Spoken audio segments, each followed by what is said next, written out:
Donc bonsoir, merci de m'accueillir à Angers pour cette soirée Human Talks. C'est le deuxième Human Talk que je fais, en fait j'en ai déjà fait un à Paris. Et c'est très bien de se déplacer comme ça et de venir à la rencontre du public, et en plus des utilisateurs, donc c'est encore mieux.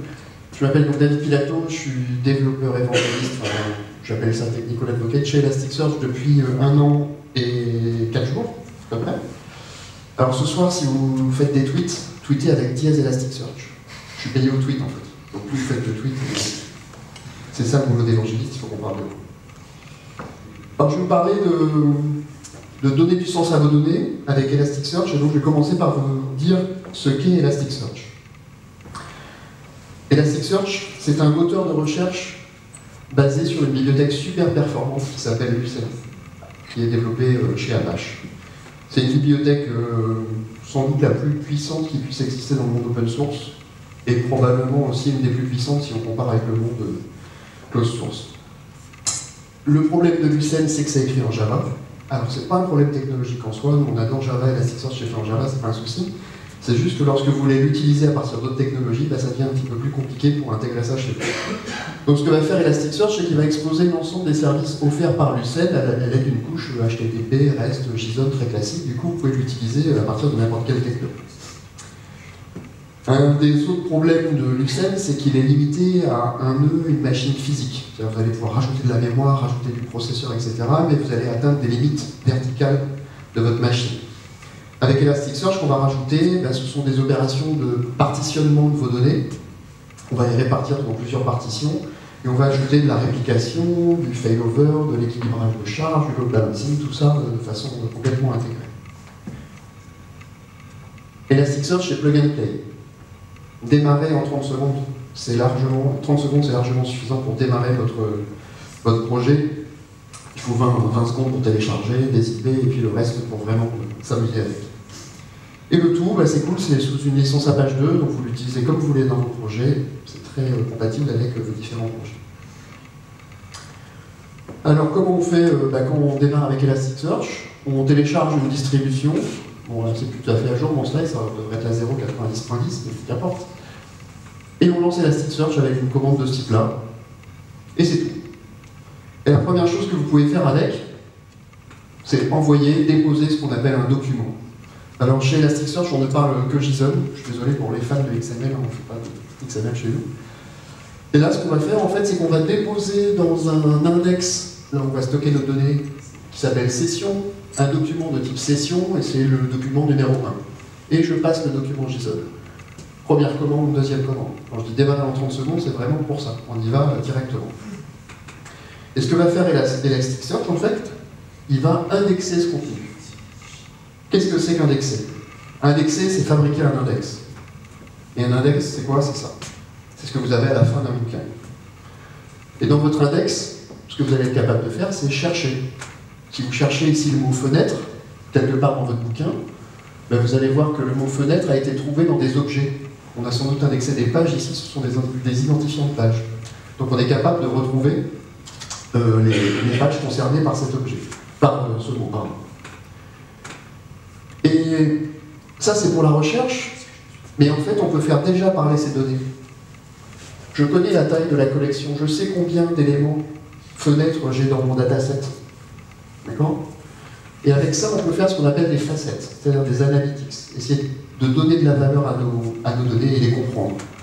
Avec Elasticsearch, vous pouvez faire des facettes, par exemple là, on peut faire une terms facette, c'est une sorte de top 10. Donne-moi en gros, quels sont, dans tout mon dataset, quels sont les termes les plus fréquents qui arrivent. Il suffit de regarder quelle est la collection la plus longue, enfin les 10 collections les plus longues, et puis c'est vite fait. Donc ça va très vite à faire. Dans Elasticsearch, on peut aussi stocker des coordonnées géographiques. Donc on peut faire des facettes géographiques. Autour de ce point-là, donne-moi le nombre de documents que j'ai dans un rayon de 5 km, 10 km, 100 km, par exemple. Ce genre de choses. Des facettes de distribution de valeur, des facettes de statistiques. Tout ça, c'est faisable. Et donc, avec tout ça, on peut fabriquer des dashboards. Et le tout en temps quasi réel. Alors, quasi réel. Pourquoi quasi réel? Parce qu'avec Elasticsearch, on a 1 seconde de latence par défaut entre le moment où vous envoyez un document à l'indexation et le moment où il devient cherchable ou le moment sur lequel vous pouvez bâtir des analytics. Pour 1 seconde, c'est pas très long. On est en train de refaire avec Elasticsearch version 1 complètement la notion de facette et ça va s'appeler maintenant les agrégations.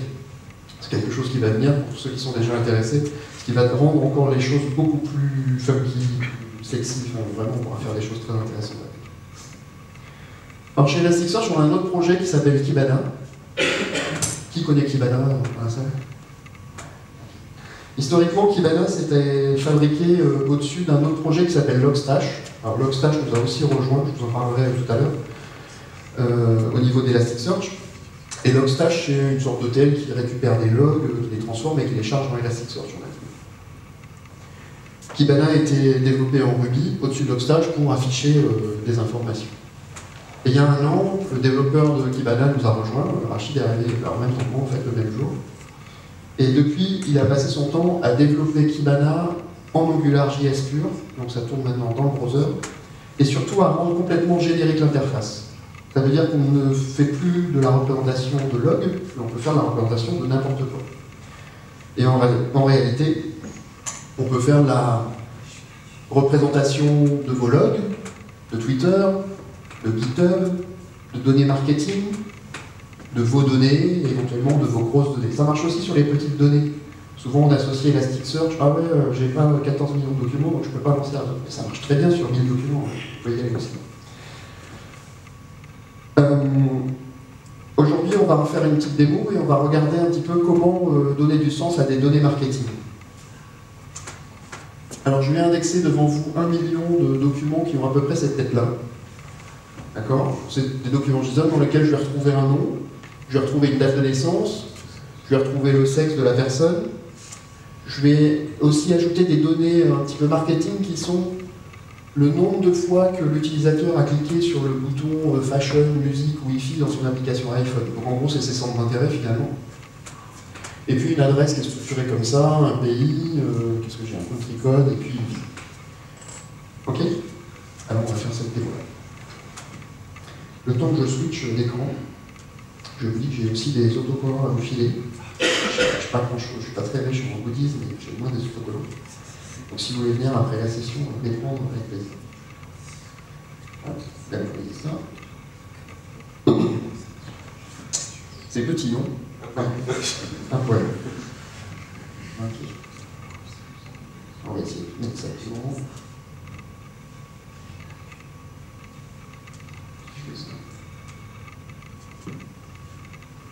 Je vais peut-être exagérer la puissance de ça.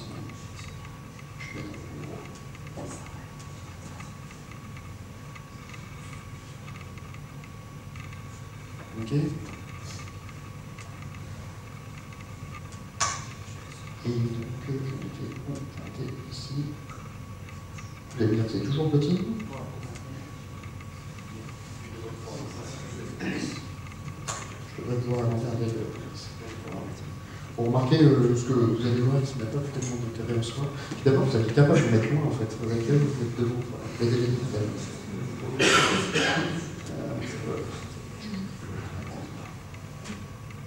le problème des claviers français, c'est pour faire du comme plus, c'est super compliqué. Ok. Donc ce que je vais lancer ici, en fait, je vais lancer un Elasticsearch. Ça devrait se passer normalement. Donc je démarre mon Elasticsearch, il trouve des adresses disponibles. Et en passant, il a deux ports de communication. Il y en a un, c'est la serialisation entre les nœuds Elasticsearch eux-mêmes, c'est la couche Java, vraiment brute. Et puis ça, c'est de l'interface REST. L'API REST, elle est sur le port 92.0.0. Je vais vous montrer ce que j'ai dans mon cluster connecté. Donc en fait, ça c'est une petite interface d'administration qui a été développée par la communauté. Là-dedans, ce que vous voyez, il y a un index, oubliez-le, je vais vous en parler tout à l'heure, mais surtout ici, il n'y a pas d'autre index. Ok, c'est vide. Tour de magie. Hein, je reviendrai, non, je faisais que c'est comme ça. Donc ce que je vais faire en fait, c'est que je vais injecter, j'ai un injecteur pour ça. C'est pas de plus, ça. Je vais injecter, alors c'est une petite application Java, c'est un batch qui génère des personnes aléatoirement, et je vais injecter 1 million de personnes. Je vais rafraîchir ici mon index, et en fait je vois que mes documents arrivent. J'ai mon index personne qui a été créé, et je vois mes documents qui arrivent, 50 000, 77 000, 80 000, bon, ça se déverse dedans. Ok, j'ai beaucoup de données, qu'est-ce qu'elles veulent dire ces données. Donc je vais essayer de les comprendre maintenant. Donc pour ça, je vais me servir de Kibana. Donc Kibana arrive à peu près comme ça quand vous l'installez. Je vais commencer à faire un blank dashboard, donc un dashboard vierge. Je vais le connecter à mon index. Donc mon index s'appelle personne. Mon index, c'est un petit peu un schéma de base de données, si vous voulez faire l'analogie. Et en fait, dans mes personnes, je peux chercher. Ici, là, je viens de lancer une recherche. C'est bon, hein? Ah ben, j'ai pas affiché de résultat, en fait, j'ai rien affiché. Mais j'ai vraiment lancé une recherche. Donc ce que je vais faire maintenant, c'est rajouter des composants graphiques. Donc je vais commencer par ajouter une ligne. Pensez que les cœurs bootstrap des lignes. Donc pour faire des analytics, par exemple. Hop. Dans cette ligne, maintenant, je peux rajouter un composant. Le premier composant que je vais rajouter, c'est donne-moi le nombre de hits qui correspond à la recherche que je viens de faire. Hop. Voilà. J'ai 724 000 hits qui correspondent. Et vous voyez que tout ça, c'est en réel, parce que si je rafraîchis, ben, on voit bien que les hits arrivent. Enfin, les documents arrivent. Ok. Est-ce que là-dedans, j'ai des Joe? Ouais, j'ai 1206 Joe. C'est bien. Est-ce que j'ai des John? Aussi. Ah oui, effectivement, j'ai 2610. Ah, c'est quoi la répartition des Joe et des John? Ça peut être bien de savoir ça. Là, je vais changer mon composant graphique ici, et je vais dire, bah, je vais afficher ça plutôt sous forme de d'art. Très bien. Ok, voici ma distribution, mon nombre de verts et mon nombre de jaunes. Bon, c'est pas très joli, alors ici je vais mettre un petit libellé, ça je vais appeler ça avec Joe. Et celui-là, je vais l'appeler avec Joe. Je sais pas combien de temps il reste. Je garde. Vous me direz. Vous m'arrêterez quand je suis trop là-bas. Donc j'ai mes Joe et mes John. Pour rappeler, normalement il y a l'autocomplétion, mais j'ai dû changer quelque chose et c'est fait que ça marche plus. C'est pas grave. Je l'affiche. Petit bug. Voici la distribution de mes Joe et mes John par année de naissance. Okay. Alors imaginez, je pense que l'injection est finie, hein, mon million doit être arrivé. Je fais ça sur 1 million de documents. Donc j'ai mes Joe et mes John. J'avais le sexe tout à l'heure. Ben, on va voir la répartition homme-femme. Donc j'ai un champ qui s'appelle gender. Je vais faire ça plutôt sous forme de pari. Tac. Ok. Oh, c'est bizarre. J'ai quand même 24% de Joe et de John qui sont des femmes. C'est quand même très bizarre. Alors on va essayer de comprendre ce qui se passe. On va rajouter sur notre panel, parce que j'en ai besoin à ce moment-là, je vais rajouter des résultats, je vais afficher les résultats. Je vais faire ça un petit peu plus grand. 300. Tac. Et dans cette ligne, je vais rajouter un panel qui s'appelle Table. Je vais lui donner la taille maximale. Ok. Voilà ce que me donne Elasticsearch. Donc il me donne des documents JSON bruts tels qu'ils avaient été récupérés, qui correspondent à ces critères-là, mais c'est des Joe et des John sans doute. Et on voit aussi qu'il a trouvé quels sont les champs qui étaient disponibles pour moi. Alors comment il a trouvé ça? Simplement, il a demandé à Elasticsearch le mapping pour les documents qui existent. Le truc super cool quand on compare aux bases de données SQL, en fait, c'est que vous pouvez très bien rajouter dans vos documents JSON des nouveaux documents JSON avec des nouveaux champs, et automatiquement ils vont apparaître, ils vont être fusionnés avec ceux-là. Vous n'avez pas besoin d'arrêter le monde et faire un alter table, stopper votre injection et ensuite reprendre l'injection, vous faites ça en fil de l'eau. Ça marche très bien. Donc là je peux sélectionner les valeurs, donc je voulais afficher le nom, je voulais savoir la date de naissance, de quel pays il est, son sexe, est-ce qu'il est intéressé par les voitures, la bouffe, qu'il a filles par exemple. Et voilà. J'ai mes différentes personnes ici qui correspondent à ces critères. J'ai dit que j'avais un problème avec les femmes. Alors je n'ai pas de problème avec les femmes, c'est juste pour la démo. Okay. Donc je clique en fait, je vais cliquer sur mon camembert et je vais rajouter ce qu'on appelle un filtre. C'est ce que vous voyez apparaître ici. Donc je viens de rajouter un filtre par rapport à mes requêtes de Joe et John. Je ne veux voir maintenant que les femmes. Et en fait, je vais regarder ma liste et je me rends compte, pour ceux qui n'arrivent pas à lire au fond, qu'en fait, Joe ou John, c'est le nom de famille. Bon, bah, donc j'ai pas de problème, c'était juste des données autogénérées comme ça, il n'y a aucun souci avec ça. Alors vous pouvez sauvegarder vos dashboards, vous pouvez les sauvegarder dans Elasticsearch lui-même, et c'était ça le premier index que je vous ai montré, il existait un petit index qui s'appelait Kibana, en fait c'est l'endroit où j'avais stocké déjà un dashboard préenregistré. Et donc vous pouvez les rouvrir. Donc ici, je vais vous montrer un dashboard préenregistré où j'affiche, en gros, je fais une recherche sur les personnes intéressées par les voitures, donc ceux qui ont cliqué plus de 1000 fois, par la nourriture plus de 1000 fois. Donc j'en ai 103 000 d'un côté, 103 000 à peu près de l'autre. La répartition homme-femme comme tout à l'heure, les dates de naissance, la répartition par pays, comme j'ai un code ISO, bah c'est facile, je peux l'afficher sur une map. Et puis aussi encore un terme panel, mais cette fois sous forme de barre pour les villes. Alors imaginons que je vais rechercher les femmes plutôt nées dans les années 70 qui vivent en Allemagne et plutôt à Munich. Ben voilà, en fait, j'ai ici la liste des femmes qui correspondent. Donc j'ai refait mythique. En plus, elles sont intéressées par les voitures et la bouffe, donc c'est super intéressant pour moi. C'est ce que je veux. Et c'est ça, ce qu'on veut vraiment que vous fassiez avec Elasticsearch, c'est ça, c'est vous poussez des données qui sont à vous. On ne sait pas ce que vous allez faire dedans, ce que vous allez mettre comme données, ça peut être des logs de prod, ça peut être n'importe quoi, et vous fabriquez votre dashboard quand vous en avez besoin. Donc là, j'ai fait ça sur 1 million de documents. Est-ce qu'il passe le Python? Qui passe le temps? Personne? C'est Python.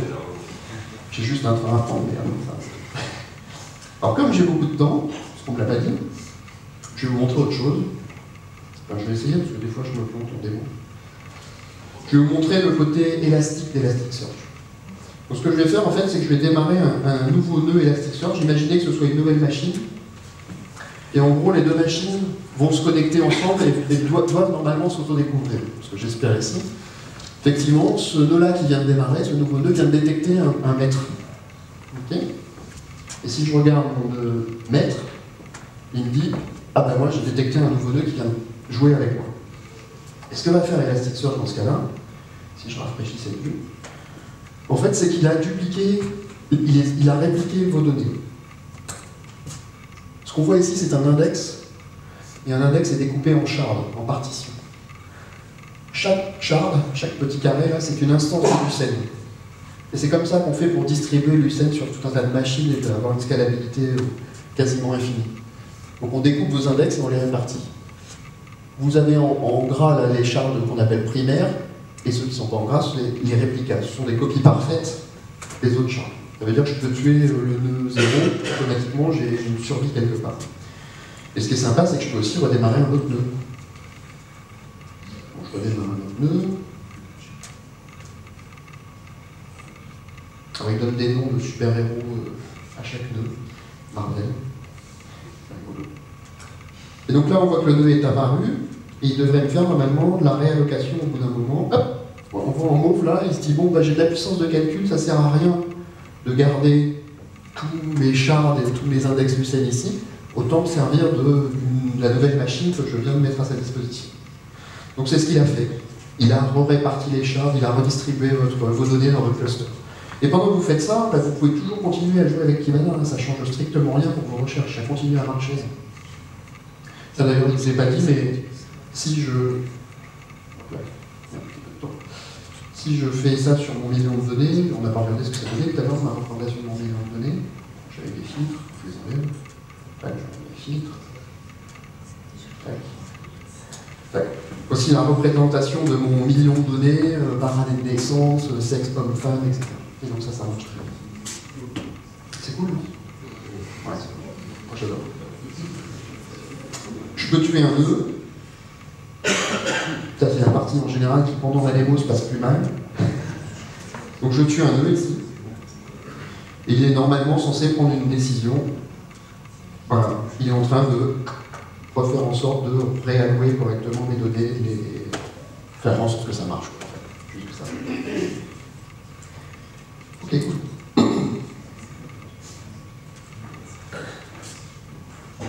Je suis en plein écran, mais c'est pas grave. Je suis tout à l'heure. Donc avec Elasticsearch, confiez-nous vos données, qu'elles viennent de Hadoop, qu'elles viennent de MongoDB, qu'elles viennent d'une base de SQL, qu'elles viennent de vos logs, qu'importe. Mettez-les dans Elasticsearch. Vous pourrez avoir un super moteur de recherche déjà, c'est la fonction de base, mais en plus, vous pourrez fournir à vos clients, à vos utilisateurs, qu'importe, des outils comme ça de visualisation, des analytics. Tout ça, c'est en licence Apache 2, que ce soit Kibana, Elasticsearch ou Logstash, tout ça c'est de la licence Apache 2, donc vous l'utilisez vraiment comme vous avez envie. Je pense que c'est bon. Vous avez des questions?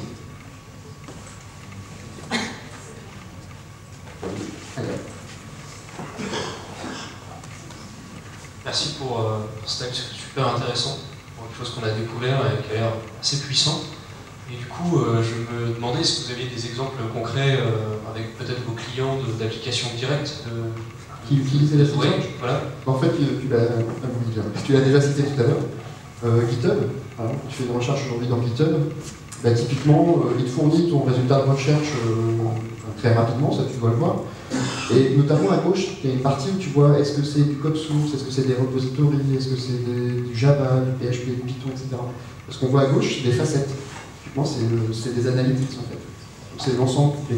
Foursquare est un bon exemple. Alors en France, on a Allociné qui vient d'annoncer, qui vient de basculer, je suis super content de ça. Qu'est-ce qu'on a? On a AXA, on a... la NSA peut-être? Comment? La NSA? C'est possible. Je ne suis pas au courant. Par contre, des institutions françaises comme des gouvernements français, moi je viens de la douane, donc j'ai travaillé 8 ans pour la douane française, et dans mon activité en douane, j'ai mis en place le NoSQL et Elasticsearch en particulier. Donc la douane se sert d'Elasticsearch pour faire de l'analyse des données, des déclarations en douane, des contrôles effectués dans les entreprises, etc. La détection de fraude et tout. L'Assemblée nationale aussi. C'est vrai? Ouais, c'est vrai. Ils s'en servent? Je suis pas au courant. Dailymotion s'en sert, covoiturage.fr, ça fait longtemps qu'ils s'en servent. C'est d'ailleurs eux qui ont fait le plugin sur le fil collapsing. C'est les gens de covoiturage.fr dont tu parlais tout à l'heure. Voilà. Ça répond. Merci. D'autres questions? C'est marrant, c'est les deux mêmes personnes qui posent toujours les questions. Vas-y. Bonjour. Donc moi j'ai des questions plus spécifiques, notamment sur, par exemple, sur le ranking, sur le tri, ouais, sur la pertinence des données. Quelle est la possibilité d'influer dessus? Alors, donc il y a effectivement un algorithme de scoring qui est l'algorithme Lucene de base, qui est utilisé par Elasticsearch. Donc qui est en fonction du nombre de documents, du nombre de termes que vous avez dans votre index inversé, est-ce qu'ils sont très fréquents, pas fréquents, etc. Donc c'est des histoires de matrices et de vecteurs, je ne vais pas compris tout ensemble. Vous avez la possibilité d'influer là-dessus quand vous faites vos requêtes. Vous pouvez dire par exemple, si je trouve le terme que je cherche dans un titre, ça a peut-être beaucoup plus de poids que si je le cherche dans un corps de document. Je peux booster le titre. Et plus que ça, on a maintenant des fonctionnalités qui s'appellent le function score. Typiquement, vous pouvez écrire en JavaScript votre propre algorithme de scoring final sur les documents. Et ça va être exécuté par Elasticsearch. Et en termes de performance, ça va les ralentir forcément? Ça ralentit forcément, mais ça reste acceptable. Alors ça dépend du use case après. Pardon? Ça dépend du use case, du cas d'utilisation.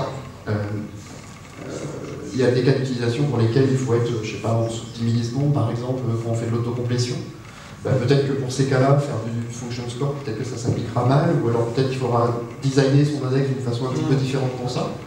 Après, si on n'est pas super stressé, genre 200, 300 millisecondes, c'est bon, ça devrait le faire sans problème. J'avais plein de questions. Est-ce qu'au niveau de la personnalisation des facettes, est-ce qu'il y a la possibilité de personnaliser facilement des facettes? Ou est-ce qu'il n'y a que des facettes prédéfinies? Très bonne question. Aujourd'hui, il n'y a que mon histogramme de date tout à l'heure, par date de naissance. J'ai OK, j'ai la répartition par date de naissance, mais pour chaque bucket de date, je veux savoir quelle est la répartition homme-femme, et pour chaque répartition homme-femme, je veux savoir le nombre moyen d'enfants. On va être capable d'offrir ça maintenant avec ce qui s'appelle les agrégations qui arrivent dans la version 1 d'Elasticsearch qui devrait sortir au cours de ce trimestre. Ah, ok. La question c'était plus suivante, c'était pour les hiérarchies de facettes en fait. Justement, ça va faire appel aux agrégations. Oui. Je vous remercie. Avec plaisir.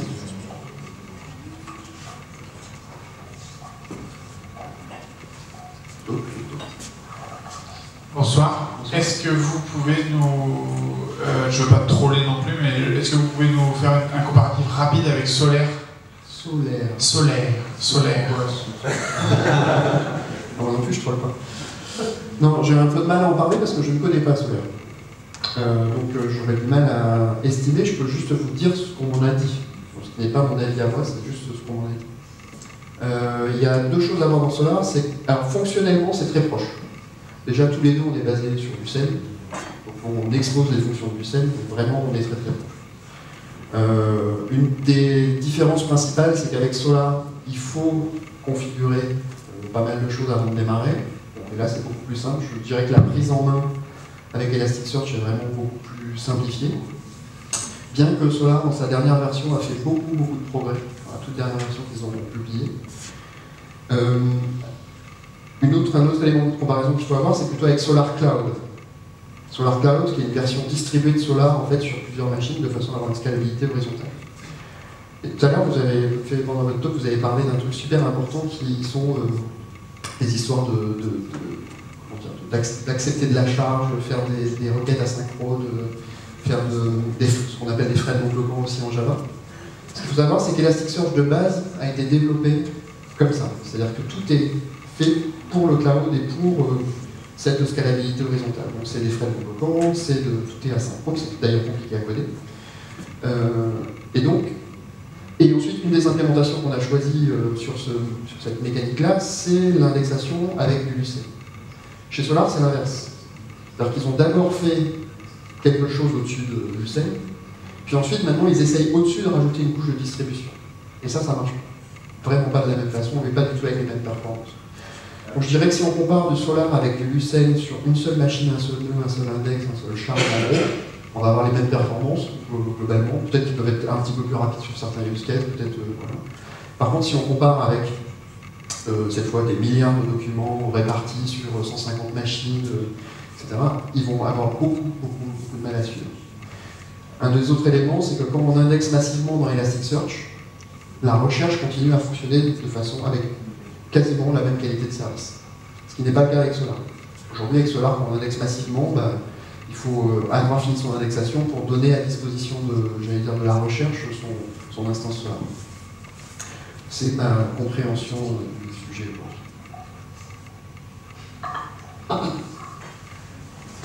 Autre question? Ouais. Le groupe bail. Une autre question? Non, tu l'as abordé tout à l'heure, hein, le groupe bail. C'est vraiment un truc compliqué à faire dans un environnement distribué. Et la solution qu'a fait covoiturage.fr d'ailleurs se limite à un seul char. Parce que ça ne marche pas si on fait ça sur plusieurs chars. Pas de questions? Donc après, j'ai quelques petits slides commerciaux.